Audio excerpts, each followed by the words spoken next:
Bismillahirrahmanirrahim. Assalamualaikum warahmatullahi wabarakatuh. Alhamdulillahirabbil alamin. Wassalatu wassalamu ala asrafil anbiya'i wal mursalin wa ala alihi washabihi ajmain.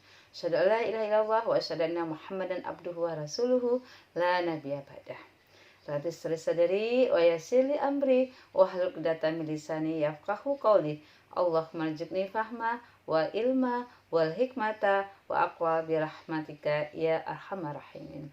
Alhamdulillah, segala puji dan puja kita panjatkan kehadirat Allah Subhanahu wa taala. Salam dan salam semoga tercurah kepada junjungan kita Nabi besar Muhammad sallallahu alaihi wasallam. Alhamdulillah, kita bertemu kembali dalam kajian Islam secara online pada hari Selasa ini.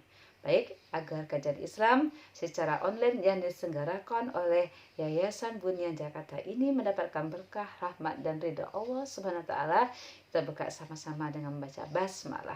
Bismillahirrahmanirrahim. Baik, hari ini tema kajian Islam secara online yang diselenggarakan oleh Yayasan Bunyan Jakarta, temanya adalah keutamaan tafakur. Mungkin kita sering dengar kata-kata tafakur ya. Baik, apa pengertian tafakur ya? Tafakur berarti berpikir dan merenung. Merenung dalam berbagai hal untuk mengkondisikan keimanan dan ketakwaan kita kepada Allah Subhanahu wa taala. Nah, bahkan menurut Syekh Abdullah bin Muhammad Al-Mufnif ya, tafakur ini bisa diartikan sebagai amal seseorang dalam memperhatikan sesuatu dengan metode mengambil pelajaran ibrah dan pengetahuan untuk menguatkan sisi-sisi kebaikan dirinya dan menepis dorongan-dorongan keburukan ya. Itu pengertian tafakur. Nah, bicara masalah tafakur, banyak sekali dalam Al-Qur'an itu ayat-ayat yang mensyaratkan, yang mengajarkan kita, yang mengarahkan kita untuk kita mau tafakur. Salah satunya bisa dicek ya di dalam surat Al-A'raf ya. Surat Al-A'raf surat yang ke-7 ayat 185. Baik, saya bacakan ya. A'udzubillahi minasyaitonirrajim. Bismillahirrahmanirrahim. Awalam yamduru fi malakutis samawati wal ardh wa ma khalaqallahu min syai' wa an asa ayyakuna qad iqtaraba ajaluhum fabi ayyi hadisim ba'dahu yu'minun. Shadaqallahul azim. Yang artinya Allah berfirman, dan apakah mereka tidak memperhatikan kerajaan langit dan bumi dan segala sesuatu yang diciptakan Allah ya. Kemudian juga bisa juga dilihat dalam surat ya, bisa juga dicek dalam Al-Qur'an ya, yang pegang Al-Qur'an bisa dicek juga dalam surat Ali Imran ya. Ali Imran itu surat yang ketiga ayat 190 sampai dengan ayat 191. Baik, saya bacakan ya suratnya, surat Ali Imran ya, surat ketiga ayat 190 sampai ayat 191. A'udzubillahi minasyaitonirrajim. Bismillahirrahmanirrahim. Inna fi khalqis samawati wal ardh wa ikhtilafil laili wan nahari la ayati li ulil albab. Alladzina yadhkuruna Allaha qiyaman wa qu'udan wa 'ala junubihim wa yatafakkaruna fi khalqis samawati wal ardh. Rabbana ma khalaqta hadza batila subhanaka faqina adzabannar. Shadaqallahul azim ya. Yang artinya sesungguhnya dalam ciptaan langit dan bumi dan silih bergantinya malam dan siang terdapat tanda-tanda bagi orang-orang yang berakal, yaitu orang-orang yang mengingat Allah sambil berdiri atau duduk atau dalam keadaan berbaring, dan mereka memikirkan tentang penciptaan langit dan bumi ya. Jadi dari dua nas tadi dan surat Al-A'raf ayat 185 dan surat Ali Imran ayat 190 sampai dengan 191 tadi, kita mengetahui bahwa kesempurnaan akal tidak akan tercapai kecuali dengan pertemuan antara zikir dan pikir manusia. Apabila kita telah mengetahui bahwa kesempurnaan hati merupakan kesempurnaan manusia, maka kita mengetahui kedudukan fikir dan zikir dalam penyucian jiwa. Ya, baik. Nah, sekarang kita sampai apa sih sebenarnya manfaat ya? Manfaat daripada kita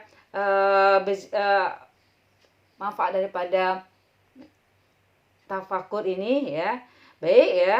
Jadi kita akan bisa lihat beberapa manfaat daripada tafakur ya.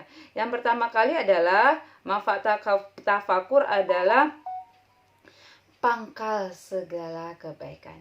Jadi manfaat tafakur adalah pangkal segala kebaikan. Ibnu Qayyim dalam kitab Miftah Dar Asy-Sa'adah ya mengatakan, berpikir akan membuahkan pengetahuan. Pengetahuan akan melahirkan perubahan keadaan pada hati. Perubahan keadaan hati akan melahirkan kehendak. Kehendak akan melahirkan perbuatan. Jadi berpikir adalah asas dan kunci semua kebaikan. Hal ini menunjukkan kepada kita keutamaan dan kemuliaan tafakur, bahwa tafakur termasuk amalan hati yang paling utama dan paling bermanfaat. Sehingga dikatakan tafakur sesaat lebih baik daripada ibadah setahun. Tafakur bisa mengubah kelalaian menjadi kesadaran. Dari hal-hal yang dibenci Allah menjadi hal-hal yang dicintainya. Ya. Dari ambisi dan dari keserakahan menuju juhud dan qanaah. Dari penjara dunia menuju keluasan akhirat. Dari kesempitan kejahilan menuju bentangan ilmu pengetahuan. Dari penyakit syahwat dan cinta kepada dunia menuju kesehatan rohani dan kedekatan diri kita kepada Allah Subhanahu wa taala. Dari bencana buta, tuli dan bisu menuju nikmat penglihatan, pendengaran dan pemahaman tentang Allah, dan dari berbagai penyakit subhat menjadi keyakinan yang menyejukkan hati dan keimanan yang menenteramkan. Masya Allah ya. Itu yang pertama kali, bahwasanya tafakur adalah pangkal segala keimanan karena amalan hati. Nah, kita bisa mulai tafakur dari diri kita sendiri. Bagaimana proses penciptaan kita? Kita tafakur bagaimana Allah menciptakan seluruh anggota tubuh kita. Bagaimana Allah telah menciptakan manusia dengan sebaik-baiknya rupa, sebaik-baiknya bentuk. Dari Allah menciptakan kita dari tiada menjadi ada. Dari setetes mani. Setelah itu Allah menciptakan kita, dilahirkan oleh orang tua kita, sampai kita remaja, sampai kita dewasa, sampai bahkan ada yang sampai dipanjangkan umurnya ya. Jadi tafakur itu bisa menambah keimanan kita kepada Allah dan merupakan pangkal segala kebaikan. Yang kedua, keutamaan tafakur yang kedua adalah termasuk amal yang terbaik dan unggul. Kenapa dikatakan amal yang terbaik dan unggul? Ada asar yang diriwayatkan oleh Ibnu Hibban berbunyi, ya, berpikir sesaat lebih utama daripada ibadah setahun. Itu kata Ibnu Hibban. Jadi berpikir sesaat, karena kita kalau tafakur kita berpikir atas kejadian alam semesta, berpikir atas apa yang terjadi pada sekitar kita memperhatikan apa yang ada di langit, yang apa di bumi, ya, kebesaran Allah melalui ciptaannya, kita tafakur, kita berpikir, ya, fikir dan zikir, ya. Kemudian setelah itu tadi dikatakan merupakan keutamaan daripada tafakur adalah merupakan amalan yang terbaik dan unggul. Bahkan katakan oleh Ibnu Hibban, ya, di sini dikatakan berpikir sesaat lebih utama daripada ibadah setahun. Jadi disinilah bagaimana Allah itu menyuruh kita itu berpikir, bertafakur, memperhatikan, ya, memperhatikan semua apa yang ada di langit dan bumi ciptaan Allah. Dengan kita bertafakur demikian, insya Allah kita akan menambah keimanan kita kepada Allah. Tadi ya, berpikir bisa memberi manfaat-manfaat yang tidak bisa dihasilkan oleh suatu ibadah yang dilakukan selama setahun. Jadi kalau kita berpikir, kita berkontribusi, produktif kita dalam melakukan kebaikan-kebaikan, ya. Abu Darda, seorang sahabat yang terkenal sangat abid, ya, ahli ibadah, pernah ditanya tentang amalan yang paling utama. Jadi Abu Darda, padahal dia seorang ahli ibadah, pernah ditanya tentang amalan apa yang paling utama. Ia menjawab tafakur. Dengan tafakur, seseorang bisa memahami sesuatu hingga hakikat dan mengerti manfaat dari yang membahayakan. Dengan tafakur, seseorang bisa memahami, bisa melihat potensi bahaya hawa nafsu yang tersembunyi di dalam diri, mengetahui tipu daya setan dan menyadari bujuk rayu duniawi. Umar bin Abdul Aziz berkata, tafakur tentang nikmat-nikmat Allah termasuk di antara ibadah yang paling agung. Masya Allah, ya. Jadi bagaimana nih, saya bacakan beberapa ungkapan-ungkapan ulama yang insya Allah akan memberi motivasi kita untuk bertafakur. Bahkan tadi Umar bin Abdul Aziz mengatakan tafakur tentang nikmat-nikmat Allah termasuk diantara ibadah yang paling agung. Kita tafakur nikmat-nikmat Allah yang pada diri kita, ya, pada tubuh kita, pada kejadian-kejadian alam semesta, pada apa yang ada di langit di bumi. Banyak yang bisa kita tafakur ayat-ayat Allah, ya, melalui cita-citaan Allah, ya. Kemudian, apalagi manfaat tafakur? Allah memuji orang-orang yang senantiasa bertafakur dan berzikir. Jadi Allah memuji, ya. Sayyid Hawa dalam Mustakhas Fil Jakaitul Anfus mengulas surah Al-An'am tadi, ya. Dia surah Ali Imran, surah Ali Imran 190 sampai 191 yang sudah kita bacakan di depan tadi, ya. Dari ayat ini kita memahami bahwa kemampuan akal tidak akan terwujud kecuali dengan perpaduan antara zikir dan fikir pada diri manusia.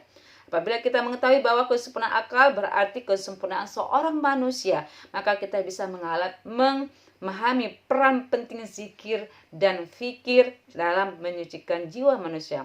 Oleh karena itu, kita dengan banyaknya bertafakur bisa mendekatkan diri kita kepada Allah, memadukan antara zikir dan fikir, ya.